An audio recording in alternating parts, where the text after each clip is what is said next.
Bismillahirrahmanirrahim. Assalamualaikum warahmatullahi wabarakatuh. Alhamdulillahirrabbilalamin. Wassalatu wassalamu ala asyrafil anbiya'i wa mursalin wa ala alihi wa sahbihi ajmain amma ba'du. Alhamdulillah. Ini Mbak Sarah sebetulnya mengenal watak dan bahasa kasih pasangan ini dua topik yang lama sebetulnya dibahasnya ini, tapi dijadikan satu permintaan panitia. Jadi saya nanti maksud saya kalau nanti nggak sempet yang bahasa kasih nggak apa-apa, watak aja ya, karena ini dua topik yang luar biasa lamanya untuk dibahas ya. Tapi sekali lagi membahas satu saja misalnya watak atau membahas satu saja bahasa kasih itu sudah sangat-sangat insya Allah membantu komunikasi kita dengan pasangan insya Allah, dan juga buat calon keluarga baru, insya Allah bersyukurlah bisa belajar duluan tentang hal-hal seperti ini ya, alhamdulillah. Baik, saya seperti biasa ingin dibantu oleh slide presentasi, jadi saya izin untuk share screen terlebih dahulu ya. Ya, mudah-mudahan sudah terlihat. Ya, baik. Bismillah, kita mulai ya. Mengenal watak dan bahasa kasih pasangan. Nanti pun saya mencoba untuk menjelaskan juga bahasa kasih, tetapi tentu tidak sedetil kalau topik bahasa kasih pasangan itu sendiri ya. Jadi mengenal watak dan bahasa kasih pasangan, soulmate, kita sering dengar ya istilah soulmate, belahan jiwa, Masya Allah ya. Soulmate atau belahan jiwa apa sih? Ya, jadi seseorang yang dapat melengkapi dan membuat pasangan menjadi pribadi yang lebih baik lagi, inilah soulmate. Jadi kalau kita berumah tangga itu memang kita berbeda, wataknya beda, bahasa kasihnya beda, tapi justru ini saling melengkapi ya. Jadi buat teman-teman yang sudah berumah tangga sekian tahun Kak, kadang-kadang terasa ya kok kita beda ya gitu. Padahal ini memang saling melengkapi.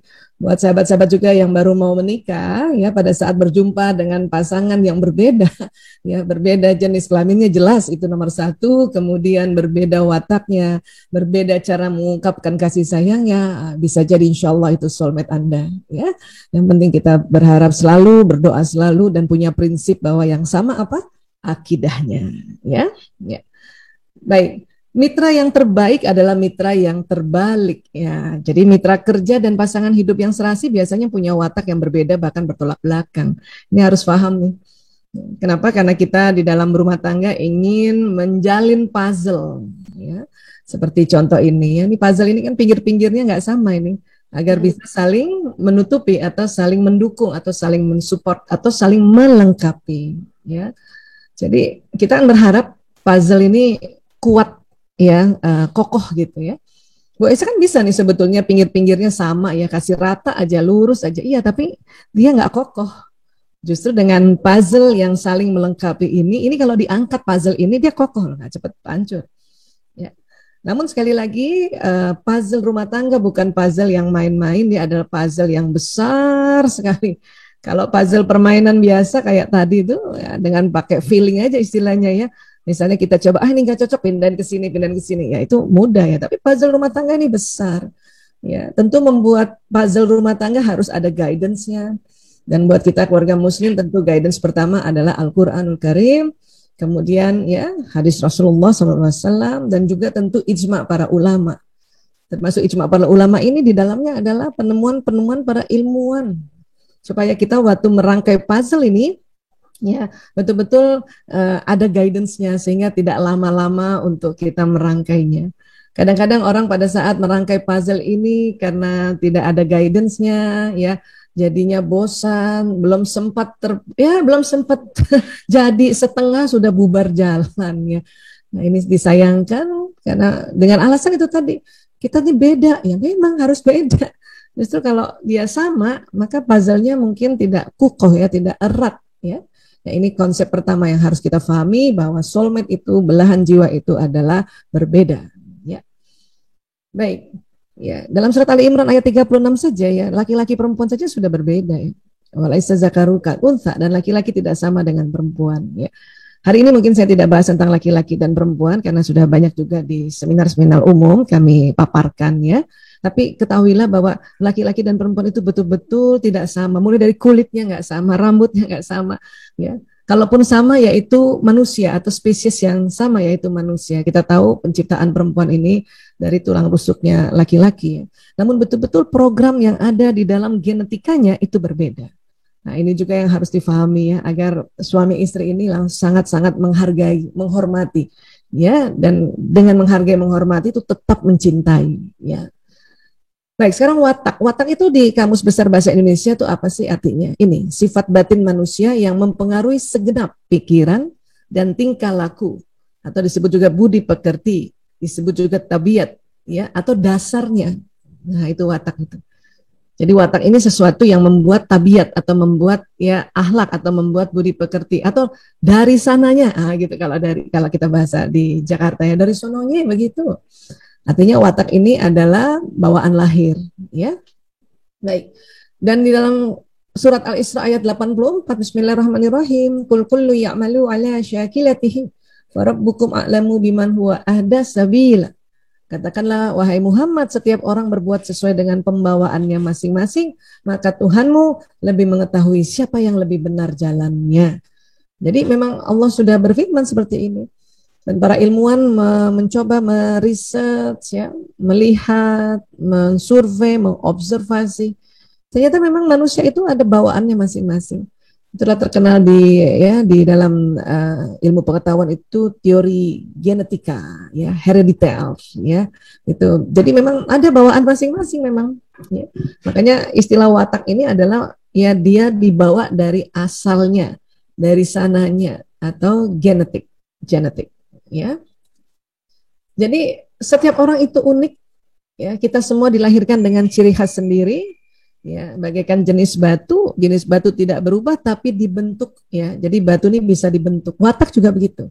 Watak itu dia dari lahir kita sudah ada ciri khasnya, dia tidak berubah tapi bisa dibentuk watak ini menjadi watak yang akhlakul karim, ya. Tapi harus tahu waktu mau dibentuk harus tahu dia punya sifat-sifat dari si watak tersebut. Ya, harus tahu kita sifat-sifatnya. Sebagaimana batu kalau kita mau rubah ya bentuknya gitu ya, dibentuk batu itu dibuat ya dibentuk dan sebagainya, harus tahu jenisnya apa batu itu ya. Nah, ciri khas watak diturunkan melalui genetik lewat kromosom ayah bunda kita. Dalam kromosom ada DNA, dalam DNA ada gen. Nah, ini bentuknya kayak gini nih. Kalau dilihat pakai mikroskop warnanya biru, memang biru. Ya, makanya disebutnya itu berdarah biru. Semua manusia berdarah biru ya.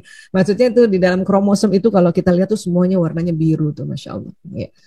Dan kita pernah belajar biologi bahwa kromosom seks perempuan itu XX, kromosom seks laki-laki XY.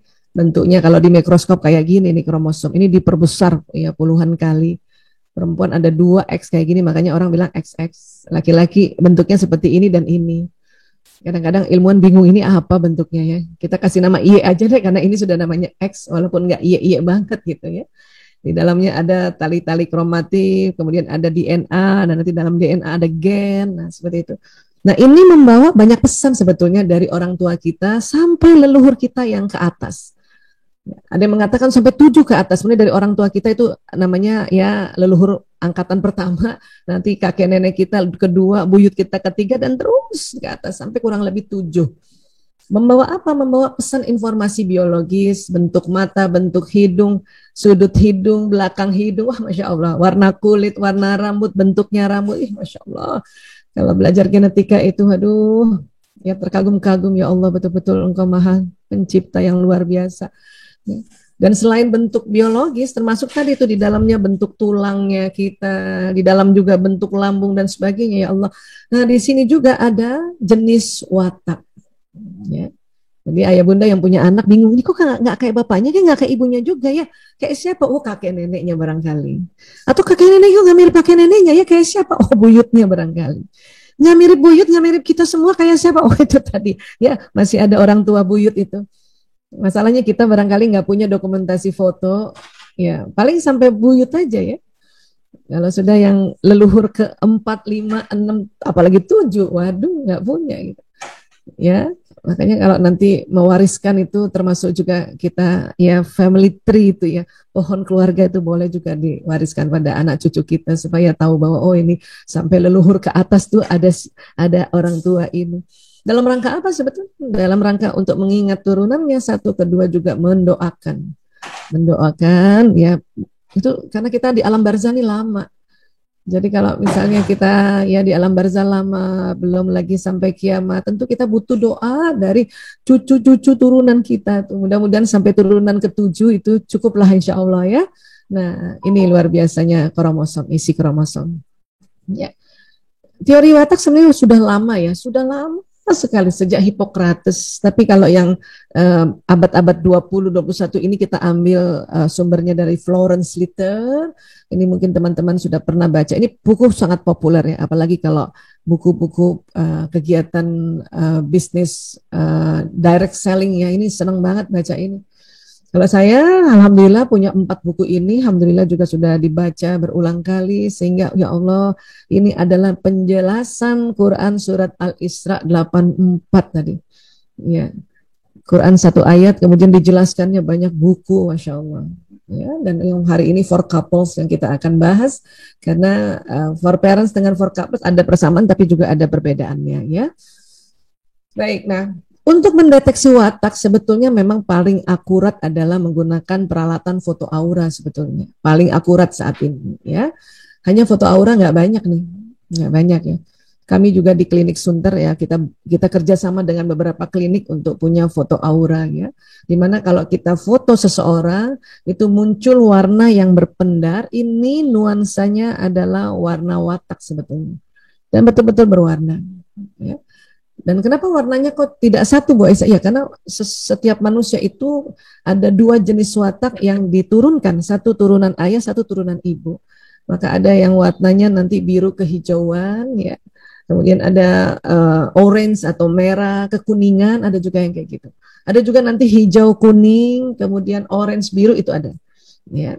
Adapun perpendar warna ungu ini biasanya karena sedang melakukan atau habis melakukan kegiatan ibadah ini, warna ungu ini. Ya, makanya ungu ini warna yang sangat indah ya, warna spiritual istilahnya. Dan Masya Allah pokoknya kalau kita belajar warna foto aura ini juga sangat asik nih dibahas ya. Baik, tapi kemudian karena foto aura jarang sekali dan watak ini ranahnya teman-teman psikolog, maka teman-teman psikolog ini punya teknik juga untuk mendeteksi watak seseorang. Tapi itu juga butuh waktu yang cukup panjang, mungkin nggak cukup hari ini ya, karena itu sangat detail kalau dari form atau teknik-teknik yang dilakukan oleh psikolog ya. Nah, hari ini biasanya seperti biasa saya sudah sering juga mensosialisasikan kita mendeteksi watak ya dengan cara cepat nanti. Namun sebelumnya kita lihat dulu ya, ini otak dibuka nih. Kalau dari atas kelihatan ada otak besar ya, ada belahan kanan, ada belahan kiri. Ini bagian depan kita ini hidung ya. Nah, otak manusia itu ada otak besar, ada otak kecil, nanti terbagi 2, belahan kanan, belahan kiri. Nah, setiap nanti otak besar, setiap belahan nanti dibagi lagi 4. Ya, kalau kita lihat dari samping seperti ini kurang lebih. Ya, kalau ini otak kecil, ini otak besar. Dia terbagi 4. Yang kanan 4 buah, yang kiri 4 buah. Ya. Namun saya mohon maaf ini tidak bisa menggantikan istilah di dalam tubuh manusia dengan istilah Indonesia karena ini kesepakatan internasional untuk menamakan bagian tubuh manusia dengan bahasa Latin agar sifatnya universal. Ya. Di dalam otak ini isinya kayak gini, ada namanya neuron, banyak sekali. Ada berapa Bu Aisyah? 100 miliar. Itu banyak ya, banyak banget. Dan satu neuron kerjanya kayak satu komputer yang tercanggih di zamannya. Jadi di otak kita ada 100 miliar komputer, Masya Allah. Ya. Nah, di dalam pembagian otak ini, neuron ini nih, ya, ada tempat-tempat yang nanti isi neuronnya itu program dari awal atau dari sananya atau pembawaan masing-masing, yaitu jenis watak. Di mana itu? Di daerah lobus parietalis. Di situ, kurang lebih di situ. Ya, jadi lobus parietalis ini sudah ada isinya. Jadi waktu bayi lahir, lobus parietalis ini neuron-neuron ini sudah ada isinya. Di lobus temporalis neuron-neuron ini juga sudah ada isinya. Di lobus occipitalis juga sudah ada isinya. Kalau di cerebellum dia sudah ada mekanismenya, cara kerjanya, sistemnya. Kalau di lobus frontalis, nah neuron-neuron ini yang belum ada datanya. Tapi sistem sudah ada. Ya. Itulah makanya peran orang tua memberikan pengajaran, didikan, arahan, nasihat itu nanti isinya di sini. Ya. Bahkan pengalaman-pengalaman hidup juga nanti isinya di sini. Ada bagian otak bagian dalam sekali yang kita lihat elips ini otak emosi, itu juga sudah ada dari sananya. Jadi setiap manusia punya otak emosi, bahkan hewan mamalia juga punya otak emosi. Dan otak emosi ini karena dia bersinggungan dengan lobus parietalis, maka emosi juga berkaitan dengan watak. Ya. Dan emosi juga mempengaruhi pengalaman. Makanya kalau ada punya memori, pengalaman yang ditangkap oleh mata, telinga, penghiduan, pengecapan, atau perabaan atau sentuhan, nanti semuanya ditangkap oleh indera-indera ini, masuk ke sini, batang otak jalan ke sini, ke lobus frontalis. Karena ada emosi, maka dia diwarnai emosi. Itulah makanya kenapa ada memori yang sangat kita ingat. Kenapa? Karena sangat senang. Nah, gitu ya. Ada memori juga sangat kita ingat. Kenapa? Karena sangat benci, sangat kesal, sangat marah. Ya, memori-memori yang diwarnai oleh emosi yang intens istilahnya, ya. Intens, yang power itu ingat banget. Dan ini ada di sini. Ya. Nah, ilmu-ilmu, ajaran-ajaran itu juga nanti akan masuk lebih ke depan lagi di sini. Di prefrontal cortex istilahnya. Oke. Untuk watak ya, untuk watak kita bicara watak khusus ya. Jadi di daerah lobus parietalis ini, di situ ada watak pembawaan. Itu tadi yang tadi diturunkan secara genetik oleh orang tua, bahkan leluhur kita ke atas ini sampai 7. Ya, di sini. Namun pada saat kita sudah hidup di dunia, berinteraksi dengan lingkungan, berinteraksi orang tua, berinteraksi dengan teman, berinteraksi dengan guru, berinteraksi nanti yang sudah menikah dengan suami, maka ada pelajaran-pelajaran watak lain yang masuk di otak kita di bagian lobus frontalis. Makanya ya, ini disebut watak pembelajaran. Sehingga nanti biasanya kalau usia kita sudah mulai agak besar kayak gini ya, kita merasa, watak saya kok empat-empatnya ada ya. Tentu karena sudah ada ya memang watak bawaan 2 jenis, atau kita watak pembelajaran 2 jenis lagi. Tapi anak-anak itu masih murni watak pembawaannya. Dan ada juga bakat di lobus parietalis ini. Dan bakat ini nanti juga berinteraksi dengan ajaran-ajaran yang ada di lobus frontalis. Seseorang yang punya bakat misalnya kecerdasan naturalisnya tinggi nih, yang senang sama tanaman, binatang, dan masak misalnya ya. Kemudian dia kursus bagaimana ya menanam pohon sekarang nggak pakai media tanah, malah pakai media bola-bola jelly. Itu ilmunya di sini. Berinteraksi dengan bakat yang di sini. Maka dia jago banget itu. Dibanding orang yang bakat naturalisnya ya tidak dominan. Semua orang punya bakat, tapi dia ada yang tidak dominannya. Makanya diajarin ikut kursus berkali-kali juga karena bukan bakatnya. Makanya bosan lah, beli aja yang langsung jadi aja. Ada yang kayak gitu ya. Nah itu soal bakatnya. Hari ini kita nggak bahas bakat karena itu juga topiknya lama juga itu ya, modul tersendiri. Oke? Ya, jadi inilah. Nah, jadi kalau kita mau mendeteksi bakat bawaan itu, ingat waktu umur kita lebih muda. Ya. Dan anak-anak itu kita bisa langsung deteksi bakatnya itu dengan mudah. Nanti kita kasih arahannya di sini. Ya. Tapi kalau udah umur kayak kita gini atau pasangan kita, itu tentu ada faktor-faktor ya luar atau faktor-faktor yang dia pelajari. Tapi walaupun demikian, watak bawaan itu lebih kuat memang. Makanya lebih gampang terdeteksi. Karena watak bawaan itu nanti termanifest dari cara bicara, garis-garis mata, sudut bibir, ya, cara dia bersikap. Karena ini nanti memberi informasi ke seluruh tubuh kayak gitu. Ya, baik. Jadi pada saat manusia ini sedang mencari pasangannya, berniat mencari jodohnya, ya, program watak seseorang itu mencari soulmate-nya lewat vibrasi gelombang di otaknya. Meskipun misalnya itu dijodohkan atau ta'aruf kan. Karena kan waktu ta'aruf kan kita lihat dari jauh atau dikasih fotonya. Kalau itu menurut otak kita bukan soulmate dari watak, itu nggak ada getar-getar itu. Langsung, nggak usah deh. Ada lain lagi nggak fotonya kan misalnya gitu. Itu bukan hanya karena lihat wajah loh, ganteng atau tidaknya gitu. Dan kalau ta'aruf sudah jelas ya, ini insya Allah agamanya Islam, dia berupaya untuk senantiasa menegakkan ya ibadah dan akidahnya senantiasa dia perbaharui misalnya gitu ya. Tapi kita lihat wajahnya. Paling kita tanya namanya siapa, orang tuanya gitu, ini orang mana. Tapi langsung otak nih langsung kok kayaknya nggak cocok ya, gitu. Ya. Walaupun misalnya zaman dulu dijodohkan, kan orang kalau dijodohkan kan nggak langsung dinikahkan ya. Ya, kecuali Siti Nurbaya. Ya. Tentu kan orang tua kasih lihat fotonya. Coba nak, ini ada dua nih yang mau pinang kamu, mana yang kamu pilih? Itu otak kita tuh mendeteksi. Ini aja ya. Atau bahkan yang cari sendiri itu. Ya, itu kalau nggak soulmate di otaknya itu kayaknya nggak ada getar-getar itu ya. Nah, jadi sahabat-sahabatku, karena sekarang Anda sudah berpasangan dengan pasangannya ini ya masing-masing, itu karena otak mencari. Gitu. Ya, iya. Gimana Mbak Kristi? Betul Mbak Kristi?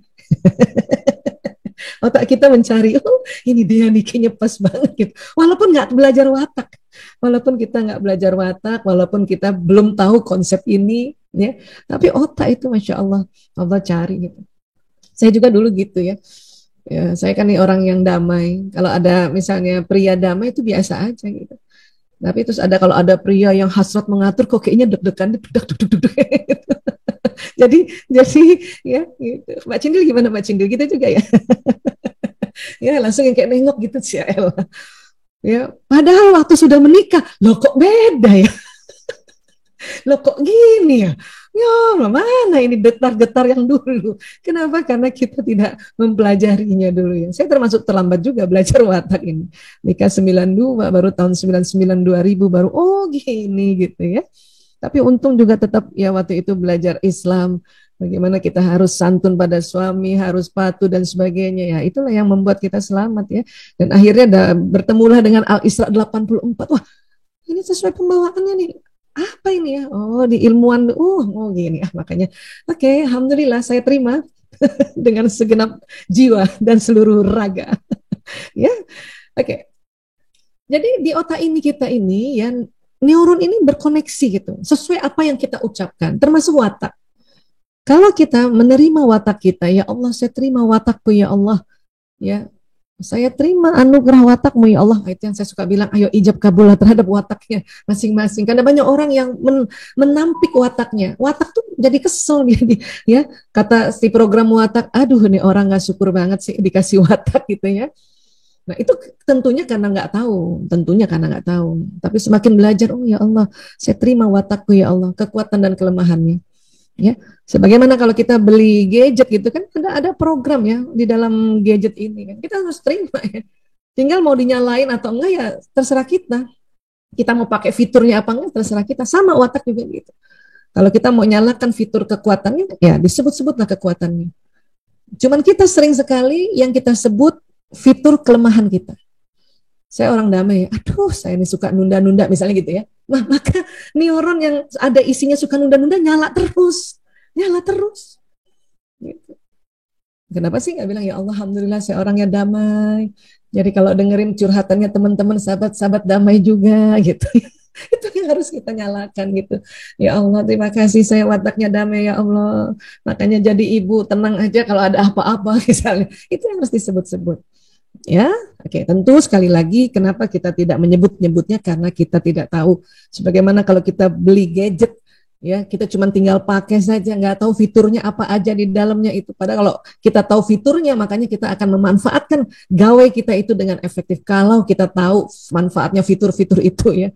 Coba kan kalau kita, apalagi Bu Isa nih, emak-emak banget ini. Yang paling ini pakai chattingan WA, apa ya, kalkulator, paling itu juga sama foto, sama video, itu padahal banyak banget. Ada diary di situ, ada macam-macam lah, ada untuk bikin sesuatu di situ. Nah, sama di otak kita nih sangat luar biasa fiturnya, cuman kita baru tahu sedikit, ya. Nah, nanti sistem saraf manusia kan membawa pesan ini ke seluruh badan, makanya watak ini juga membawa pesan. Itulah makanya ada gestur tubuh, cara berjalan, cara bicara, gerakan tangannya, bahkan cara berpakaian itu terwarnai dengan jenis watak. Ya, karena dia jalan di badan. Ya, bahkan juga organ-organ dalaman itu diwarnai dengan jenis watak. Ada orang ya dia ngerasa banget lambungnya bekerja itu karena watak itu. Biasanya orang-orang introvert itu biasanya langsung rasa, aduh lambung saya berkontraksi. Tapi orang-orang ekstrovert, gimana rasanya? Nggak ada yang ngerasa gitu kan. Karena dia mempengaruhi semuanya pesan di sini. Ya. Termasuk juga nanti pesan pengetahuan kita, ilmu kita. Orang bisa jenis wataknya sama, tapi isi otak depannya beda, itu juga sikapnya beda.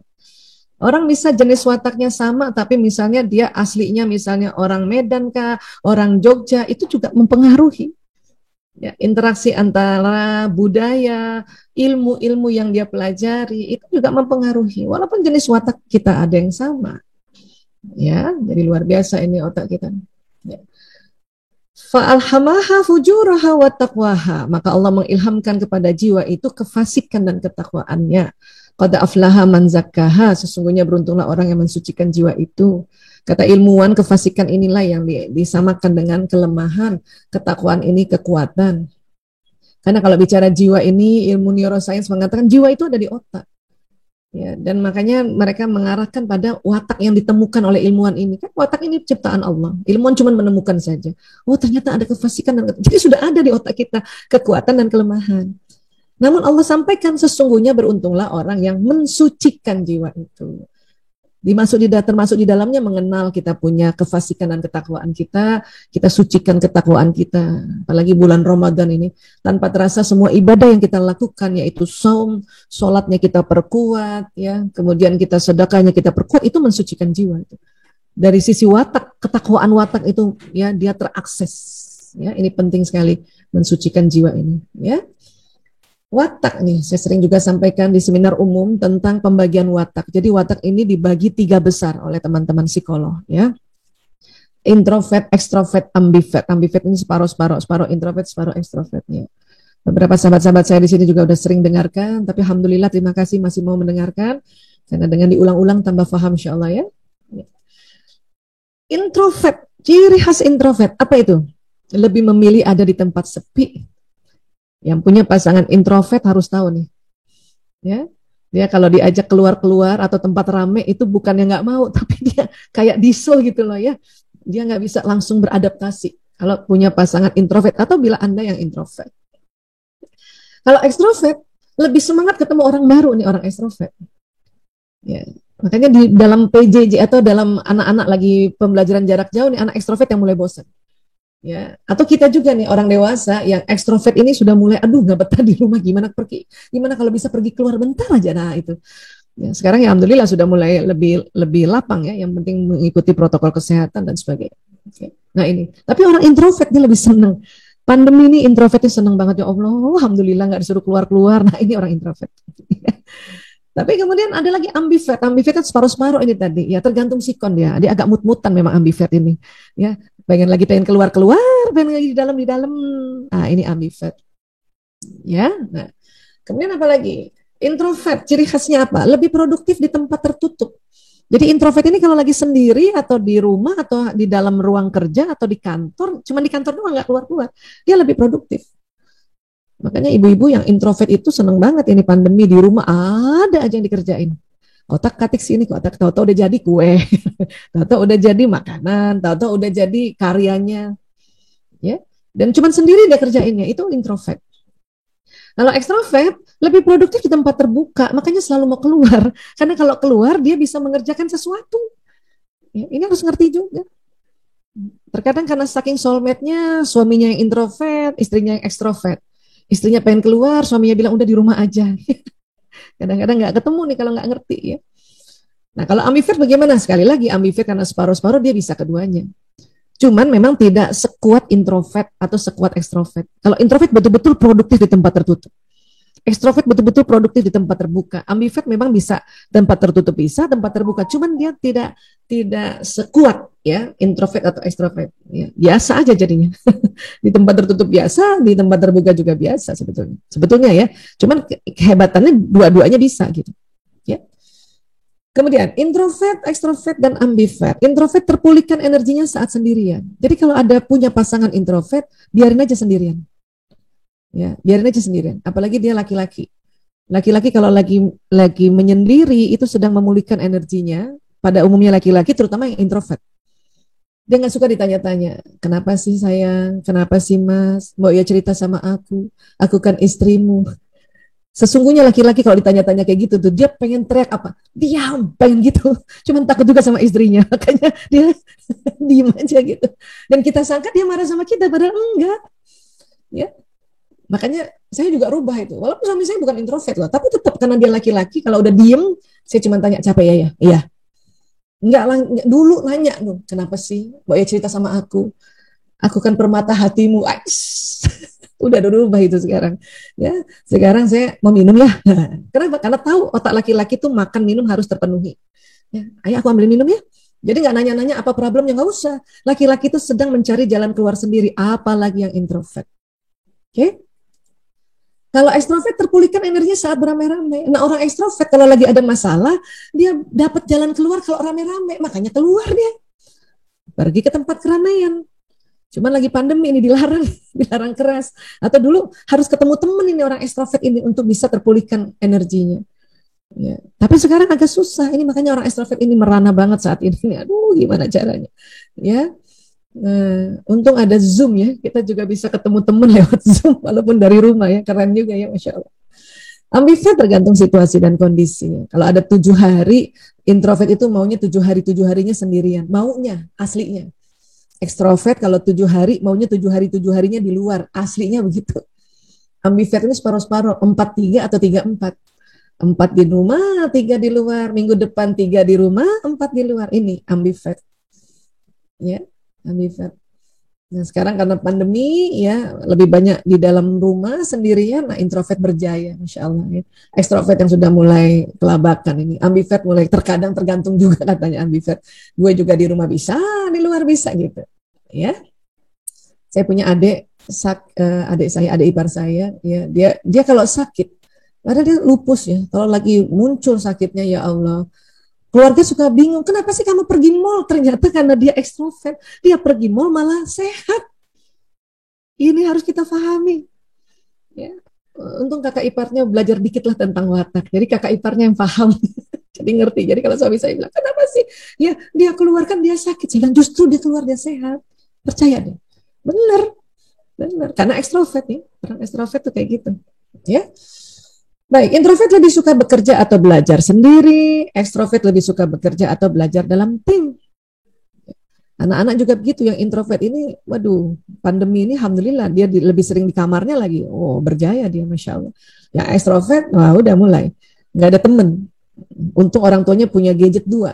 Satu buat dengerin bapak ibu guru, satu chattingan sama temen. Nah, itu anak ekstrovert. Nggak apa-apa juga, Bun. Kenapa? Orang dia memang lebih suka bekerja dan belajar dalam tim. Bahkan dia terpulihkan energinya. Banyak orang tua diambil tuh HP yang satu lagi. Dengerin bapak ibu guru, anaknya ekstrovert, cilaka, ya udah, malah nggak bisa masuk. Anak ekstrovert itu bapak ibu guru ngomong, dia juga ngomong sama anak teman-temannya, itu malah bisa masuk. Unik ya, Masya Allah. Oke, kalau ambivert tentu bisa sendiri, bisa juga beramai-ramai, ya. Tapi sekali lagi, memang itu kekuatannya ambivert, tetapi tidak sekuat introvert murni atau ekstrovert murni. Ya. Introvert biasanya akan banyak berpikir sebelum mulai bicara, karena introvert ini perpaduan antara pemikir dan pengamat. Ekstrovert ini biasanya akan mengatakan apapun yang dipikirkan, baru ngomong langsung diomongin, baru mikir langsung diomongin. Ya, itu istilahnya ceplos-ceplos. Karena ekstrovert ini perpaduan antara hasrat mengatur dan spontan. Ya, baru juga dia kepikiran langsung diomongin gitu. Kalau introvert nggak bisa. Introvert harus lama dulu dipikirin baru diomongin. Ya, ambivert bisa lebih banyak berpikir, bisa lebih banyak bicara. Ya. Introvert cenderung lebih pendiam karena itu tadi ya, dia berpikir dan pengamat. Ya. Ekstrovert cenderung lebih ceplas-ceplos karena hasratnya mau spontan dan ngatur ekstrovert. Ya. Nah, kembali ambivert itu juga bisa ceplas-ceplos tapi situasi tertentu. Ya. Nah, ini yang pembagian 3 besar. Ya, pembagian 3 besar tentang watak. Ya. Nanti introvert akan terbagi juga 2 jenis, ekstrovert terbagi 2 jenis, ambivert terbagi 2 jenis. Ya, jadi banyak sebetulnya jadi variannya ya. Mbak Isa, kalau kita mau tahu lebih detail, bagaimana? Harusnya datang ke psikolog. Ada tes psikolog yang sangat detail. Ya. wah nggak sempet Bu Aisyah, apalagi sekarang kan lagi pandemi, mana boleh cepat apa datang sembarangan ke tempat terapis-terapis. Betul. Makanya ya saya memberikan juga satu solusi sebetulnya, dan ini sudah di riset dunia juga ya, riset dunia bahkan ya, saya pribadi karena sejak tahun 2000 juga mensosialisasikan water ya, sampai sekarang ya alhamdulillah ya sudah bertahun-tahun lah ya, sudah 20 tahun meriset bahwa teknik ini juga sangat sangat akurat, walaupun memang akurasinya tentu tidak seakurat foto aura atau ya teman-teman formnya teman-teman psikolog. Akurasinya 80%. Tapi 80% cukup tinggi, ya.